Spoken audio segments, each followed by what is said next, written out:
சரி, இன்னைக்கு நாம உங்க பாலிசி அட்வைசரா ஒரு முக்கியமான விஷயத்த பத்தி பேச போறோம். இந்தியாவுடைய அடுத்த பெரிய பொருளாதார கட்டம் எது தெரியுமா? அதுதான் இந்த நீல பொருளாதாரம். வாங்க, இந்த வாய்ப்புகள் நிறைந்த கடலுக்குள்ள நம்ம முழுசா மூழ்கி பார்க்கலாம். 7517 கிலோமீட்டர். இது வெறும் ஒரு நம்பர்னு நினைக்கிறீங்களா? இல்லவே இல்ல. இது வெறும் ஒரு புவியியல் அம்சம் கிடையாது. இது நம்மளோட வளர்ச்சி, நிலைத்தன்மை, பாதுகாப்பு, இது எல்லாத்துக்கும் ஒரு கட்டளை மாதிரி. சொல்லப்போனா ஒவ்வொரு கிலோமீட்டரும் நம்ம தேசத்தோட எதிர்காலத்துக்கான ஒரு வாக்குறுதி. சரி, ஒரு பாலிசிய நாம உருவாக்கணும்னா முதல்ல அது என்னங்கறத பத்தி நமக்கு ஒரு தெளிவான உறுதியான புரிதல் வேணும் இல்லையா? அதைத்தான் நம்ம இப்போ பண்ண போறோம். இதோட அடிப்படை கட்டமைப்பை பத்தி முதல்ல புரிஞ்சுக்குவோம். இந்த ப்ளூ எக்கானமிங்கிற விஷயம் நேத்து திடீர்னு வந்ததில்ல. இதோட நேரம் இப்பதான் வந்திருக்கு. பாருங்க, 2010ல குந்தர் பவுலி அவரோட புத்தகத்துல இத பத்தி முதலா பேசினாரு. அதுக்கப்புறம் 2012ல நடந்த ஐநா ரியோ மாநாட்டுல இது ஒரு உலகளாவிய கவனத்தை பெத்துது. இப்போ ஐநாவோட SDG 14 இலக்கு மூலமா இது ஒரு பெரிய இயக்கமாவே மாறிடுச்சு. சோ நாம ஏற்கனவே ஒரு நிரூபிக்கப்பட்ட பாதையில தான் பயணிக்கிறோம். இங்க நாம ஒரு முக்கியமான விஷயத்தை தெளிவுபடுத்திக்கணும். நாம ஒரு சுரங்க மனநிலையில இருந்து பண்ணை மனநிலைக்கு மாறிக்கிட்டு இருக்கோம். எப்படின்னா, பழைய ஓஷன் எக்கானமிங்கிறது கடல்ல இருக்கிறத சுரண்டறதுல மட்டும்தான் கவனம் செலுத்துச்சு. ஆனா இந்த புது ப்ளூ எக்கானமியோட நோக்கம் என்னன்னா, சமூக பொருளாதார வளர்ச்சியையும் சுற்றுச்சூழல் பாதிப்பையும் ஒன்னா சேர்க்காம தனித்தனியா பாக்குறது. இது சும்மா எடுத்துட்டு போறதுல நிலையான முறையில சாகுபடி பண்ற மாதிரி. இதுக்கு உலக வங்கி ஒரு அருமையான வரையறை கொடுத்திருக்கு. இதுதான் நமக்கு வழிகாட்டி. ரொம்ப சிம்பிளா சொல்லணும்னா, கடல் வளங்களை நிலையான முறையில பயன்படுத்தணும். எதுக்கு? பொருளாதார வளர்ச்சிக்கு, மக்களோட வாழ்வாதாரத்தை மேம்படுத்த, வேலைவாய்ப்பை உருவாக்க. ஆனா அதே நேரத்துல கடல் சூழலையும் பாதுகாக்க மறக்கக்கூடாது. இதுதான் இதோட சாரம். சரி, இப்ப வாங்க இந்தியாவுக்கு இதுல என்ன பெரிய வாய்ப்பு இருக்குன்னு நம்பர்ஸ் மூலமா பார்க்கலாம். பாலிசினா வெறும் கருத்துக்கள் மட்டும் இல்ல, எண்கள் தான் முக்கியம். இந்த எண்கள் சொல்ல போற கதைய கேளுங்க. முதல்ல இந்த நம்பரை பாருங்க. 7517 கிலோமீட்டர். இது வெறும் நீளம் இல்ல. இது நம்மளோட ஒரு மிகப்பெரிய மூலதார சொத்து. 9 மாநிலங்களையும் கோடிக்கணக்கான மக்களோட வாழ்வாதாரத்தையும் இணைக்கிற இந்த கடற்கரை தான் நம்மளோட நீல பொருளாதாரத்துக்கு உயிர்நாடி.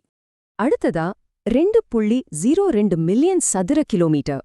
இதுதான் நம்மளோட பிரத்யேக பொருளாதார மண்டலம், அதாவது எக்ஸ்க்ளூசிவ் எக்கனாமிக் ஜோன்.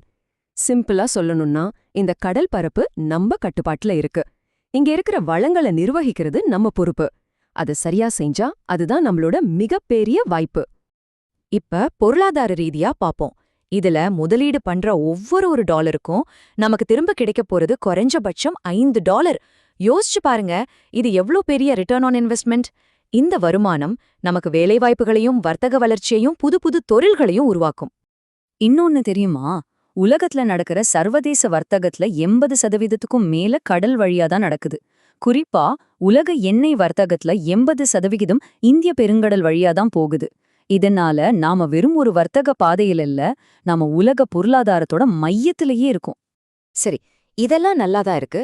ஆனா இதை எப்படி செயல்படுத்துறது? நம்ம தேசிய கொள்கையோட கட்டமைப்பு சில முக்கிய தூண்கள் மேலதான் நிக்க போகுது. வாங்க அதை பார்க்கலாம். இங்க பாருங்க, நிலையான மீன்வளம், புதுப்பிக்கத்தக்க எரிசக்தி, கடல்சார் போக்குவரத்து, கடலோர சுற்றுலா, கழிவு மேலாண்மை, ப்ளூ கார்பன், இது ஒவ்வொன்னுமே ஒரு பொருளாதார இன்ஜின் மாதிரி. ஆனா இந்த சிஸ்டம் சரியா வேலை செய்யணும்னா இது எல்லாமே ஒன்னோட ஒன்னு சேர்ந்து இயங்கணும். உதாரணத்துக்கு, நவீன துறைமுகங்கள் இருந்தா மீன்வளத்திலிருந்து வர பொருட்களை ஈஸியா ஏற்றுமதி பண்ணலாம். புரியுதா? ஒன்னு இன்னொன்னுக்கு சப்போர்ட் பண்ணணும். இதுல ஒரு நல்ல விஷயம் என்னன்னா, நம்ம இதை 0ல இருந்து ஆரம்பிக்கல. நம்ம கிட்ட ஏற்கனவே சாகர்மாலா திட்டம், ஆழ்கடல் இயக்கம், ஸ்மார்ட் திட்டம், தேசிய மீன்வள கொள்கைன்னு சில வலுவான முயற்சிகள் இருக்கு. நம்ம புது தேசிய கொள்கை இது மேலதான் கட்டப்பட போகுது. இது எல்லாத்தையும் ஒன்னா இணைச்சு ஒரு பவர்ஃபுல்லான உத்தியாமாத்த போறோம். ஆனா எந்த ஒரு வெற்றிகரமான பாலிசிக்கும் சில சவால்கள் இருக்கும். அதை நாம நேரடியா எதிர்கொள்ளணும். இங்க நம்ம முன்னாடி இருக்கிற முக்கியமான சேலஞ்ச் இந்த பேலன்சிங் ஆக்ட் தான். எதை பேலன்ஸ் பண்ணோன்னு பார்க்கலாம். பாருங்க, ஒரு பக்கம் பொருளாதார வாய்ப்புகள், நிலையான தொழில்மயமாக்கல், கடல் வர்த்தகம், புதுப்பிக்கத்தக்க எரிசக்தி, உணவு பாதுகாப்பு, கடலோர சுற்றுலான்னு நிறைய இருக்கு. ஆனா இன்னொரு பக்கம் சட்டவிரோத மீன்பிடி, கடற்கொள்ளை, கடல் மாசுபாடு, புவிசார் அரசியல் ஆபாயங்கள், காலநிலை மாற்ற பாதிப்புகள்னு அச்சுறுத்தல்களும் இருக்கு. சோ முக்கியமான பாயிண்ட் என்னன்னா, வளர்ச்சிய காரணம் காட்டி பாதுகாப்பையும் சுற்றுச்சூழலையும் நாம பணயம் வைக்க முடியாது. நம்ம பாலிசி இது ரெண்டையும் ஒருங்கிணைக்கணும். நம்ம பாலிசி சரியா வேலை செய்தான்னு பாக்குறதுக்கு ஏதோ லட்சியமா ஒரு வரையறை இருந்தா மட்டும் போதாது. அதை நம்மால அளவிட முடியணும். ஏன்னா எதை நம்மால அளக்க முடியாதோ அதை நம்மால நிர்வகிக்கவும் முடியாது இல்லையா? வாங்க அதை எப்படி அளக்க போறோம்னு பார்க்கலாம். இதுக்கு தேசிய கடல்சார் அறக்கட்டளை கொடுத்திருக்கிற இந்த வரையறை தான் சாவி. அனைவருக்கும் பயனளிக்கும் வகையில் பெருங்கடல்களின் நிலையான தொழில்மயமாக்கல். இது ரொம்ப சுருக்கமா ஆனா ரொம்ப சக்தி வாய்ந்ததா இருக்கு. இதுல இருக்கிற ஒவ்வொரு வார்த்தையுமே நம்ம கண்காணிக்கக்கூடிய ஒரு மெட்ரிக். இந்த ஸ்லைட்ல ஒரு சூப்பரான விஷயம் இருக்கு. இது ஒரு கான்செப்டையே ஒரு டேஷ்போர்டா மாத்துது. பாருங்க, நிலையான அப்படிங்கறத பொருளாதார நடவடிக்கைக்கும் சுற்றுப்புற ஆரோக்கியத்துக்கும் இடையிலான பேலன்ஸ வச்சு அளக்கலாம். தொழில்மயமாக்கல் அப்படிங்கிறது ஜிவிஏ, வேலைவாய்ப்பு, தொழில்நுட்ப வளர்ச்சியை வச்சு அளக்கலாம். பெருங்கடல்கள்னா அதோட புவியியல் மற்றும் பொருளாதார எல்லைய வரையறுக்கலாம். கடைசியா அனைவருக்கும் நன்மை அப்படிங்கறத சமூக உள்ளடக்கம், கடலோர சமூகங்களோட வாழ்வாதார மேம்பாட்டை வச்சு அளக்கலாம். இப்ப புரியுதா நாம செயல்திறனை துல்லியமா கணக்கிட முடியும்? இதெல்லாம் நம்மள எங்க கொண்டு போய் சேர்க்குது? நம்மளோட இறுதி இலக்குக்கு.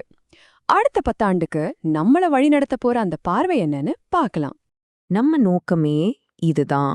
2030க்குள்ள ஒரு புதிய இந்தியாவுக்காக நம்ம நாட்டுடைய ஜிடிபியை அதிகப்படுத்தணும், கடலோர சமூகங்களோட வாழ்க்கை தரத்தை மேம்படுத்தணும், நம்ம கடல்சார் பல்லுயிர் பெருக்கத்தை பாதுகாக்கணும், அதே சமயம் நம்ம கடல் பகுதிகளோட பாதுகாப்பையும் உறுதி செய்யணும். இது வெறும் ஒரு பாலிசி இல்ல, இது ஒரு வலுவான பொருளாதாரத்துக்கும் பாதுகாப்பான தேசத்துக்கும் எல்லா இந்தியர்களோட ஆரோக்கியமான எதிர்காலத்துக்கும் நாம கொடுக்கிற வாக்குறுதி. அப்போ நம்ம கடல்களை ஒரு நிலையான பாதுகாப்பான வழியில தொழில்மயமாக்குனா இந்தியா ஒரு $10 டிரில்லியன் பொருளாதாரமா மாற முடியுமா? இந்த கேள்விக்கு பதில் சொல்றதுதான் இந்த பாலிசியோட நோக்கம். இந்த வாய்ப்பை நாம எல்லாரும் சேர்ந்துதான் பயன்படுத்திக்கணும்.